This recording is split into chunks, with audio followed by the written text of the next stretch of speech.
कि अमेरिका ने ईरान पर बहुत बड़े अटैक किए हैं। यानी जब जब वार्ता तब तब वार, यही है अमेरिका का असली चेहरा। अमेरिका का ये दोहरा खेल बेनकाब हो रहा है, जिसमें बात भी जारी है और बमबारी भी जारी है। चलिए आपको दिखाते हैं कि कैसे अमेरिका ने ईरान के पास साथ दगाबाजी की है। अब अगर इस तस्वीर को आप देखेंगे, अप्रैल 2025 ओमान की मध्यस्थता में बातचीत चल रही थी, अमेरिका ने ईरान पर हमला कर दिया।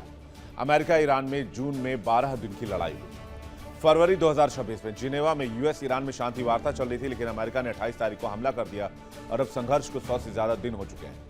जून 2026 डील को लेकर दोनों के बीच बातचीत चल रही थी, लेकिन अमेरिका ने फिर से ईरान पर हमला किया और इस बार 3 से 4 ठिकानों पर लगातार बमबारी की गई। अगर आप टाइमलाइन देखेंगे तो 2013 से 15 के बीच बातचीत हुई ईरान अमेरिका के बीच में, जहां JCPOA साइन किया गया, लेकिन 2019 में ईरान ने हमला किया। अमेरिका ने ईरान पर सैंक्शंस लगाए। 2020 में ईरानी जनरल कासिम सुलेमानी की हत्या कर दी गई। 2021-22 में भी बातचीत के दरमियान परमाणु सौदे को पुनर्जीवित करने की कोशिश हुई। 2023 में ईरान के परमाणु ठिकानों पर साइबर हमला किया गया। 2024 में भी हम किया गया सीरिया में ईरानी ठिकानों पर अटैक। 2025 में 12 दिन की लड़ाई हुई। 2026 में लड़ाई अभी जारी है, जिसको 100 दिन से ज्यादा का वक्त हो चुका है। दरअसल वर्तमान में अमेरिका ईरान में डील की बात चल रही है। अंदर खाने बात यह थी कि जून के महीने में या फिर एंड में डील पर कभी भी सहमति बन जाएगी। खबर यह भी थी कि शायद जून से लेकर जुलाई तक अमेरिका और ईरान में बात बन जाए और इस दरमियान कोई हमला नहीं होगा। लेकिन जब जब शांति की बात होती है, अचानक से मामला फिर से पलट जाता है। अमेरिका हथियार लेकर आता है, मिसाइल लेकर आता है और ईरान को दहला जाता है। ईरान के 3 से 4 शहरों में भारी बमबारी की गई है। इस बमबारी के बाद यह तो फिक्स है कि डील की बात तो नहीं होगी, और जो डील जून और जुलाई महीने में हो सकती थी, उस पर मामला और खिंच सकता है। यानी जंग और बढ़ेगी, दायरा और बढ़ेगा। उधर ईरान ने भी कह दिया है कि दुश्मन ने जो हमला किया है, उसका करारा जवाब दिया जाएगा और ऐसा हमला होगा कि अमेरिका और दुश्मन देश संभल तक नहीं पाएंगे। फिर ईरान ने यह करके दिखा दिया। मिडिल ईस्ट में जितने भी अमेरिकी बेस हैं, सब पर अटैक शुरू कर दिया। कुल मिलाकर कहें तो हर बार की तरह अमेरिका ने वही किया है जो अब तक करता आया है। धोखा देना अमेरिका का डिप्लोमेसी है। 2 हफ्ते के युद्ध विराम की घोषणा के बाद अप्रैल में पाकिस्तान में पहली बार अमेरिका ईरान वार्ता हुई, लेकिन कोई समझौता नहीं हुआ। फिर भी ट्रंप ने युद्ध विराम को अनिश्चितकालीन के लिए बढ़ाया और नाकेबंदी जारी रखी। 28 मई 2026 को अमेरिका और ईरान के वार्ताकारों ने 60 दिन का एक अस्थायी MOU तैयार कर दिया।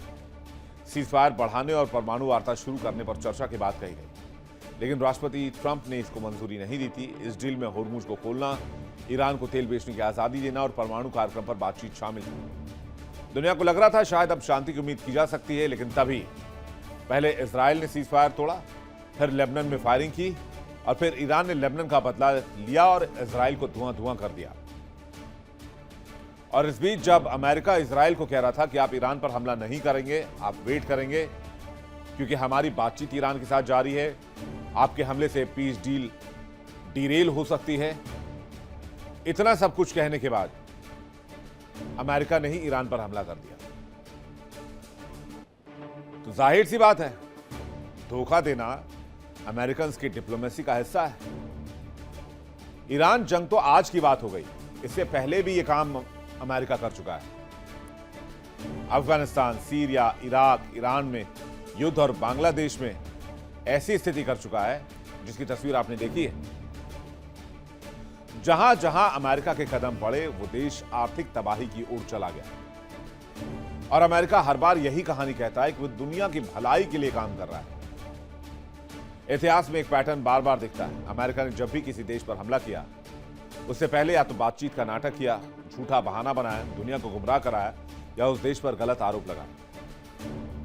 अमेरिका यह दिखाना चाहता है कि उस देश की स्थिति ठीक नहीं है, वो देश दुनिया के लिए मुफीद नहीं है, उसे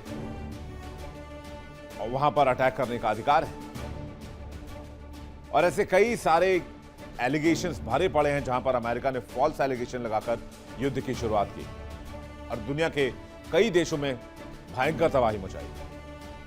लेकिन एक बात यहां अमेरिका को पता होनी चाहिए कि ये ईरान है, ये अफगानिस्तान, वियतनाम और सीरिया नहीं। आपको याद होगा सेकेंड वर्ल्ड वॉर के दौरान में जापान पहले ही बुरी तरीके से कमजोर हो चुका था। उसके कई शहर पारंपरिक बमबारी से तबाह हो चुके थे। नौसेना लगभग खत्म हो चुकी थी और जापानी नेतृत्व के कुछ हिस्सों में आत्मसमर्पण की बात चल रही थी। अमेरिका ने जापान के सामने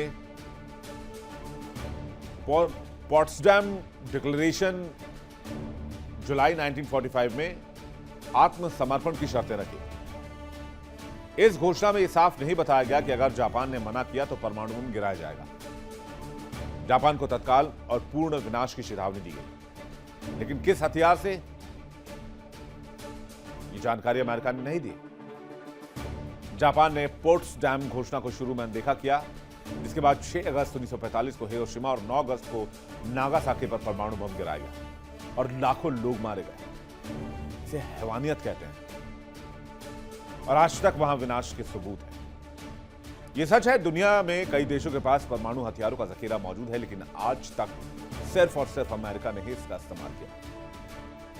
यानी जो देश ये कहता है कि ईरान के पास परमाणु हुआ तो पूरे विश्व को खतरा होगा, लेकिन ईरान ने अभी तक तो ऐसा कुछ किया ही नहीं। तो क्या अमेरिका के परमाणु हथियार पूरी दुनिया के लिए खतरे का सबब नहीं है? जो अमेरिका जापान में परमाणु बम मार सकता है, क्या वो दूसरे देशों में परमाणु हमले नहीं कर सकता है?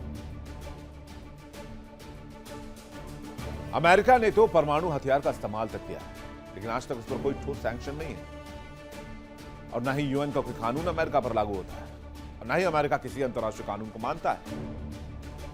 और आज भी मिडिल ईस्ट में ईरान के ऊपर टॉर्चर, अत्याचार सिर्फ एनरिच्ड न्यूक्लियर को लेकर, एटम वेपन को लेकर। चलिए आपको बताते हैं कि किस किस देश ने कब कब अमेरिकन को झटका दिया। 1953 में अमेरिका ने सोवियत प्रभाव को रोकने का प्रयास किया ईरान के जरिए और अपने रणनीतिक हितों की रक्षा के लिए हस्तक्षेप किया।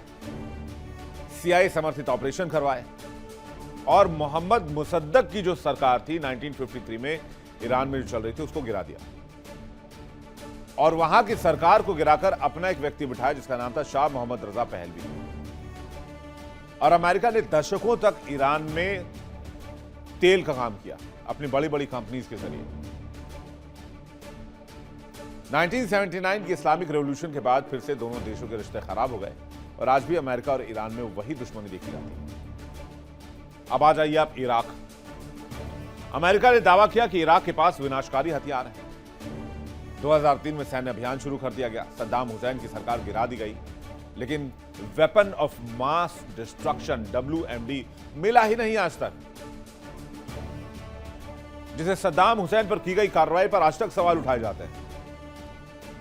युद्ध के बाद इराक लंबे समय तक अस्थिरता और हिंसा से जूझता रहा और आज भी वही हालात है। अफगानिस्तान आ जाइए। 9/11 हमलों के बाद अमेरिका ने आतंकवाद के खिलाफ ऑपरेशन शुरू किया। तालिबान सरकार को सत्ता से हटाने और अमेरिका ने नई सरकार और सुरक्षा बलों को खड़ा करने का वादा किया। देखिए इंडिया डेली 24/7 अब आपके स्मार्ट टीवी पर। इंडिया डेली मौजूद है सभी डिजिटल प्लेटफॉर्म पर लाइव और लगातार। इंडिया डेली 24/7 हर दिन राष्ट्र को समर्पित।